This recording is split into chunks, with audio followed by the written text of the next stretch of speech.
Hey guys, Ed here from Jonard Tools. Today I want to talk to you about our RCS-25 and RCS-30 ratcheting cable slitters. Both of these slitters are perfect for mid-span and end cuts and slits in many cables with PVC or rubber jackets, as well as ducts made of PVC or HDPE, etc. Each tool has a fixed jaw for better biting into a cable or a duct. They have adjustable blade depth from 0 to 5 millimeters. They're scaled on the side from 0 to 30 millimeters so that you can accurately determine the length of your slit.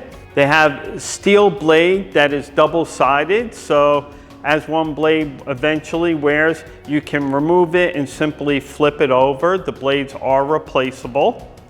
The difference between the RCS-25 and the RCS-30 is the RCS-30 blade design has a much more aggressive shape, allowing you to puncture into ducts, creating either a mid-span or a window cut.